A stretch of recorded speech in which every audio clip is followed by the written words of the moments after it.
reforma educativa o control corporativo y político del magisterio. La primera mentira que nos pretende vender la propaganda oficial es que estamos frente a una reforma educativa. En realidad, lo que aquí se discute es una reforma laboral bis, un régimen laboral sui generis para el magisterio. Pretenden abrir paso a la discrecionalidad de la autoridad para despedir a unos y contratar a otros que sirvan a sus intereses político-electorales. Pretenden achicar las conquistas laborales y la estabilidad en el empleo, establecer formas de control para que en las escuelas reine la precariedad laboral y la permanente amenaza del despido. La otra mentira es que las y los maestros se oponen a la evaluación. Al magisterio se le evalúa desde hace mucho tiempo, cosa que no ocurre, por cierto, con los altos funcionarios que han utilizado al sistema educativo para beneficiarse con los votos y los recursos que a través de los cacicazgos sindicales controlan. Con enredos verbales pretenden hacer creer que esta ley no es punitiva, que no está diseñada para quitarle sus plazas a los maestros, que no se sujeten a las evaluaciones unilaterales y amañadas aplicadas por autoridades que poco o nada saben de educación, aunque el titular de la SEP nos sorprenda ahora con virtudes pedagógicas que no le conocíamos nadie. Esta ley, en menoscabo del 14 constitucional, que impide la retroactividad de las leyes, pretende borrar de un albazo legislativo los derechos conquistados por el magisterio. La iniciativa carga en los maestros toda la responsabilidad de las condiciones en las que se encuentra la educación.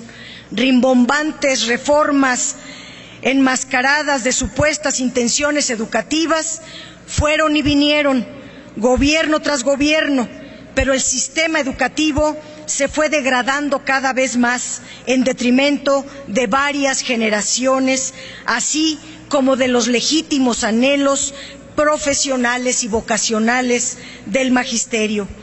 Hoy nos traen una reforma laboral revestida de educativa que generó un grave conflicto en el gremio y el gobierno se niega a escuchar. Pretende crear una imagen, la idea de que hay diálogo que desde un principio no estaba dispuesto a dar, abrió un diálogo falso, de oídos sordos, engañando a los maestros y a la sociedad. A tono con el verticalismo y el autoritarismo que caracteriza a quienes están ahora en el poder, la nueva ley avala el despido de profesores sin audiencia previa, borra de un plumazo la negociación bilateral de las condiciones de trabajo y no deja a los profesores ni a sus organizaciones gremiales ninguna posibilidad de defensa. Fue bajo los gobiernos del PRI que se prohijaron los cacicazgos burocráticos y sindicales de los que ahora pretenden deslindarse. Y fueron los gobiernos panistas los que abrieron de par en par las puertas de las instituciones educativas a sus aliados electorales. Ahora pretenden retomar el control del aparato educativo, pero no para mejorar la educación, sino porque ven en él un pastel que se quieren repartir.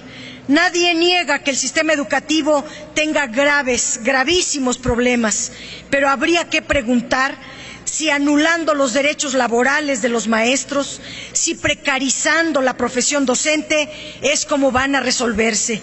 El trasfondo de este paquete legislativo no es, como dice el gobierno y sus aliados, mejorar la calidad de la educación, sino anular en la práctica las obligaciones del Estado hacia una educación laica, humanista, de calidad, pública y gratuita. Esta ley es otra más del paquete neoliberal de reformas que ponen al Estado al servicio de los intereses monopólicos y oligárquicos. El mensaje que se les envía a los maestros es: o sirves a mis intereses corporativos, políticos y de estrategia educativa favorable al mercado, o pagas las consecuencias en tus condiciones laborales y de empleo. Puede ser justa y favorable a los maestros una legislación que crea un régimen de excepción. Los trabajadores del IMSS, del ISSSTE, de Pemex, etcétera, tienen protegidos sus derechos en el apartado B del artículo 123 de la Constitución.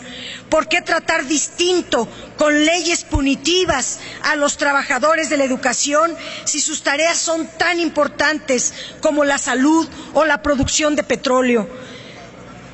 Los maestros no se niegan a ser evaluados. Lo que no aceptan es esta injusticia de que se les quiten sus derechos. Resulta insólito que ahora salgan como adalides de la educación los que desde el PRI encumbraron a Elbester Gordillo y desde el PAN durante la docena trágica se volvieron sus cómplices y ahora quieren expiar sus culpas dañando a todo el magisterio nacional. Un pueblo culto, senadoras, senadores, será un pueblo libre. La educación debe verse como práctica de la libertad. Hay mucha diferencia entre el himno del magisterio democrático, que se llama Venceremos, al dogma de los neoliberales, que es Venderemos. Sin la participación real y genuina de los profesores, tarde o temprano este conflicto va a escalar. Por eso termino diciendo, desde el hondo crisol de la patria se levanta un clamor popular. Isidro, la patria no se vende, la patria se defiende. Y yo también soy maestra. 18 años estuve frente a grupo y viví en carne propia el olvido del Estado a la educación. Es cuanto. Gracias.